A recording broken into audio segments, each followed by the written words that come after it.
Linda, Charlie, thank you. Can you hear me in the back? Good, thank you. I can't say anything more eloquently. I can't speak more eloquently than the questions that have already been posed.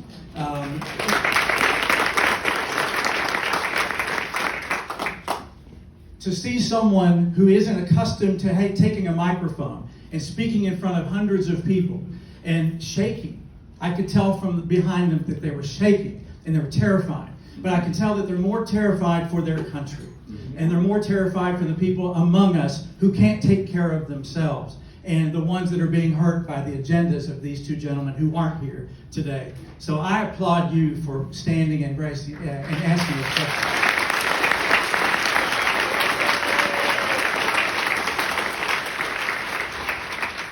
I don't tend to give speeches, but out of respect for this group and the invitation, which I appreciate Charlie and Linda so much, I have written some remarks, and I ask for your patience, but I wanted to make sure that I stayed within my own guardrails here, given that I share the same anger and frustration that you do.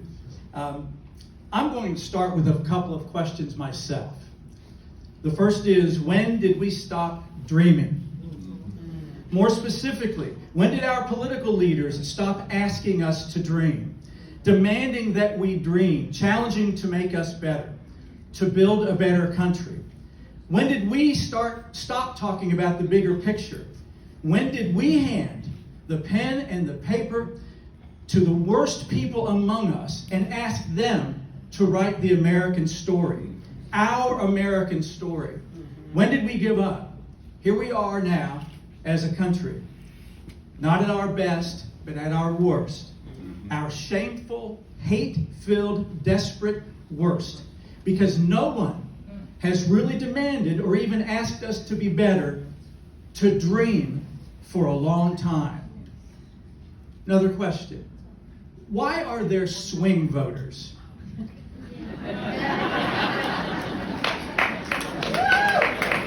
That alone is a stark reminder of how lost we are. There shouldn't be people weighing the differences between fascists and Democrats.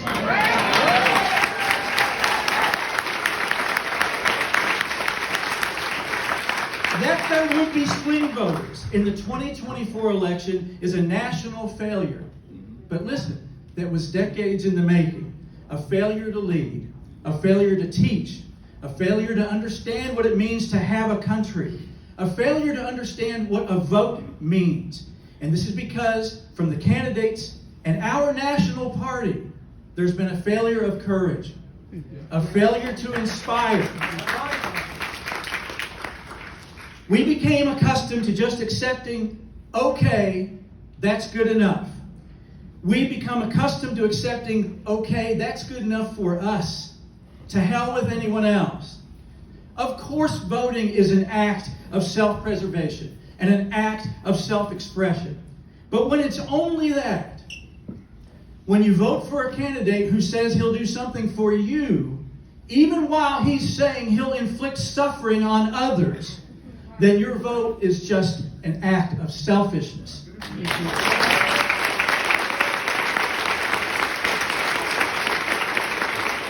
When I say we, I don't mean everyone. I don't mean the people in this room. Not everyone gave up. You here clearly have not.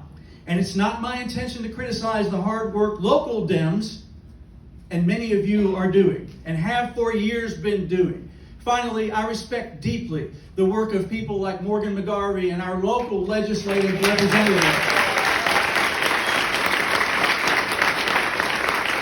who toil on our behalf and on behalf of the weak and the poor and the different every day in those cesspools that have become our Congress and our state legislature. When I say we, I also mean people of good faith. I mean people who embrace empathy, people who understand how community and country work, people who understand, and I quote, that the greatest illusion of modern society is that freedom is purely individualistic, when in reality, our freedom is deeply interconnected with the well-being of everyone.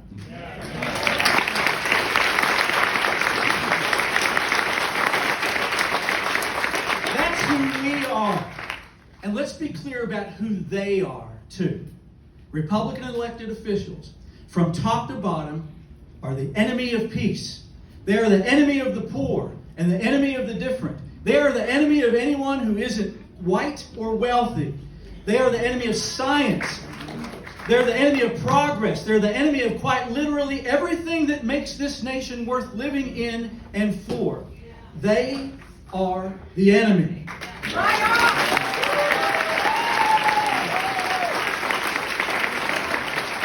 As a former prosecutor, I'm not here to present an indictment of their crimes. You know them, and there will have been several since I got in my car to drive here today. But as for them, it's time to stop asking why. It's time to stop being surprised. They're not good people, and they're never going to do the right thing, ever. They understand one thing, and that's power. And in the absence of violence, that power, our power, lies in our ability to replace them. On both sides where necessary. There is no in-between. You may ask, why must I draw such stark lines? Why must I be divisive, literally in front of a group of people that calls itself indivisible? I understand it may make some uncomfortable, that using a word like enemy may undercut my credibility. I think just the opposite. Right. I think that our reluctance, born of good faith, to say those words, to call other Americans the problem and the enemy, is part of how we got here.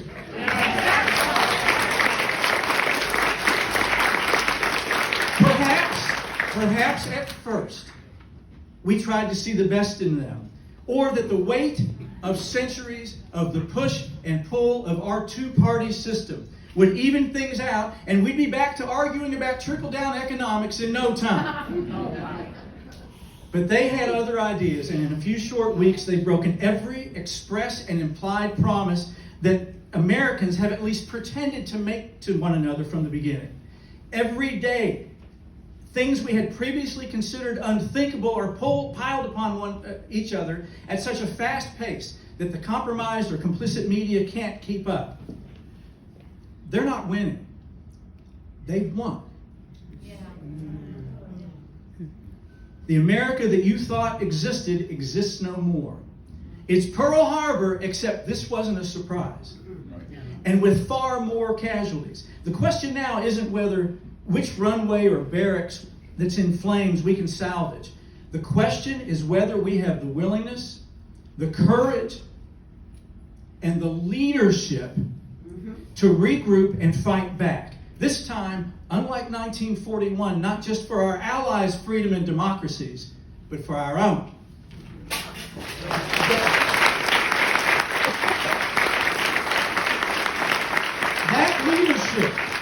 That leadership, with very few exceptions, does not presently exist within the National Democratic Party. The National Dems have led from behind, studied polls, and try to appeal to logic with small ideas. That's not the new American story that needs to be written by us, not them. The small ideas from the National Party are good ones, but they don't drive anyone to action. They don't satisfy the soul. They don't engage the heart. The families of middle America, the swing voters, who are constantly being interviewed by the New York Times and NBC, were and are waiting for something meaningful. They're waiting to be inspired. They're waiting to be led. While the National Democrats protected small victories, courted billionaires, formed private-public partnerships, abandoned the poor, and played to not lose, which they did everywhere, Trump and the GOP reached into the darkest part of people's souls and pulled out their worst instincts, their hate and their fear. They weaponized their prejudices, their greed, and their racism. But the GOP was confident, unapologetic, and relentless. At our national level, we have been hesitant, apologetic, and willing to relent at the drop of a dime. The Republicans are also dishonest and immoral, and we gain nothing, of course, by copying them. I say, of course, But time after time, Democratic candidates position themselves just a tad to the left of the hate-filled Republican agenda. So often that the so-called center now has moved unrecognizably to the right. The American story is now being written from the perspective of science-denying, white supremacist billionaires. So what do we do? What do we do? First, we can't keep doing the same thing. Period. Yeah, the National Democratic Party is doing that right now. Secondly, say their names. Say their names. Call them what they are. Christian nationalists, white supremacists, fascists. This may seem harsh, but if 7 so-called moderate Republicans have dinner with a fascist, what you got are 8 fascists having dinner.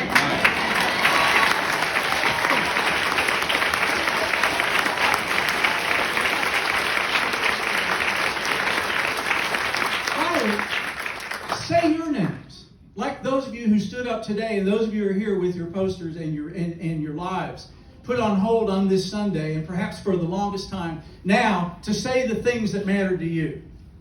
Say who you are. It begs the question, who are we? We have to start over. It begins with who we used to be, but aren't anymore. We have to admit we're not the same nation who heard John Kennedy say, America will put a man on the moon by the end of the decade. We're not the same nation who heard Bobby Kennedy say, the gross national product does not allow for the health of our children, the quality of their education, or the joy of their play. It measures, in short, everything except that which makes life worthwhile. People are moved by big ideas. People are moved by real leadership, not by committees or focus groups. And in politics, people can either be challenged to be the best they can be, to dream of a better world, or they will be moved to their worst instincts. And what I see is one party that's focused like a laser on big things. And those are big things that have appealed to the world since the beginning of time. Things like hate. It's easy to rally around hate. Hate makes for great flags. Hate makes for great hats. Hate is easy to brand. Hope, on the other hand, is not. Hope is easily made fun of. Hope is childish. Hope is fleeting. An artist depicted Barack Obama as a candidate with the words hope. But the other side one time made fun of it and said, hopey changey, and we backed away. We allowed them, as a result, to write the American story. The story that they had begun to write 50 years ago when Ronald Reagan was elected. Cut taxes and unleash the wealthy and the corporations upon the American landscape that they've been scorching ever since, at the expense of everyone.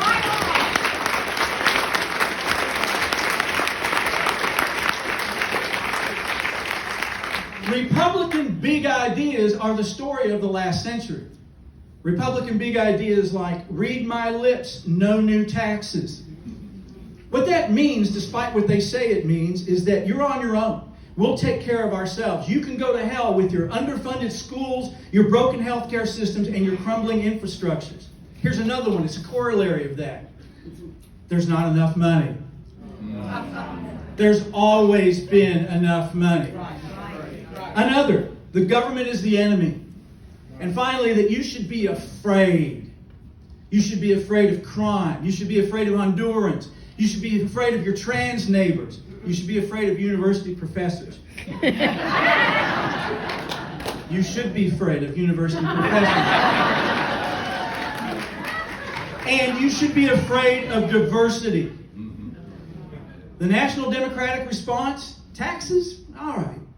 We'll cut taxes too. There's not enough money? Well, maybe you're right. We don't want to sound like socialists. Should we be afraid? Yeah, maybe not just as afraid. Maybe we should run away from identity politics. Maybe we should dump the gays. Maybe we should dump the poor. They don't vote or contribute to my campaign. Hell, dump the women. The thing is, identity politics is just a cynical branding that we've allowed them to use. Identity politics is really another way to say we care about others. We, on the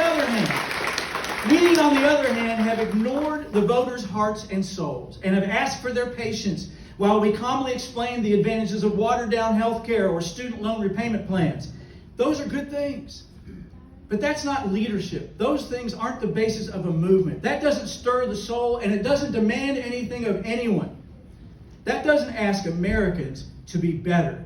That doesn't describe a world in which poverty is being addressed at its core. A world in which love and not hate or fear makes us reach for others and include them rather than push them away and exclude them. A world in which the wealthiest nation in the world doesn't just lead the world in two categories: the size of its military and the percentage of its people it puts in prisons. If John Kennedy said today, ask what you can do for your country, most Americans would assume that he actually wasn't talking to them. The Republicans now have handed us a gift. They've taught us that careful half measures don't work. That when it comes to human rights, people's lives, and the Constitution, compromise actually results in the death of the innocent people government exists to protect. That when we have no choice now, we have to do something different. And we have nothing left to lose. And since we're starting over, why would we write an American story that is a compromise? That doesn't demand and inspire us to build a country that at a minimum catches up with other democracies and strives to be a model. John Kennedy didn't promise the world we'd get to the moon at some point in time, maybe depending on, circumstances. Martin Luther King didn't stand at the base of the Lincoln Memorial and say he had some recurring, thoughts about things. They had dreams. That's right. We still have a dream. We need dreams.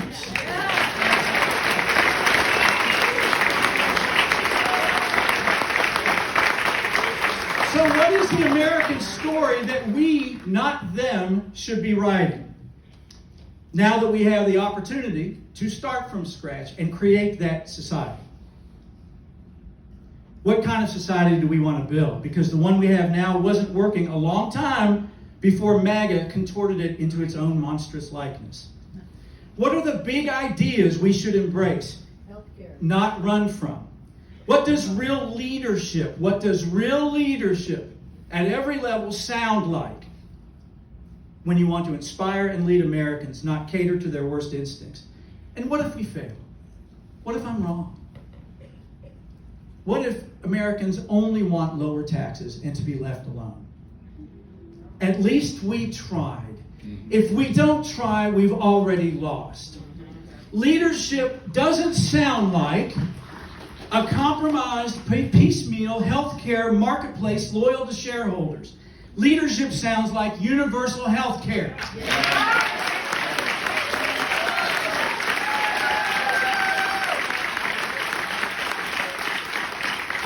Leadership doesn't sound like private-public partnerships to build a few new affordable housing units. Leadership sounds like the elimination of poverty, nothing less. Leadership doesn't sound like a little more funding for schools tied to private vouchers. Leadership sounds like free public education.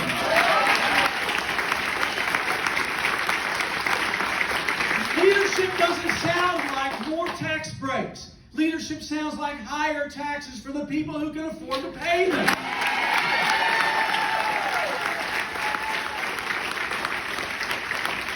And leadership does not sound like compromising anyone's human rights. For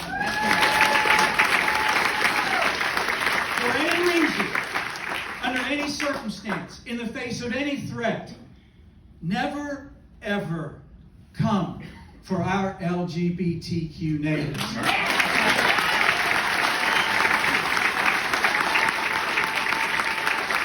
Never, ever come for our black neighbors. Never, ever come for our trans neighbors. and give women back immediately all of their rights.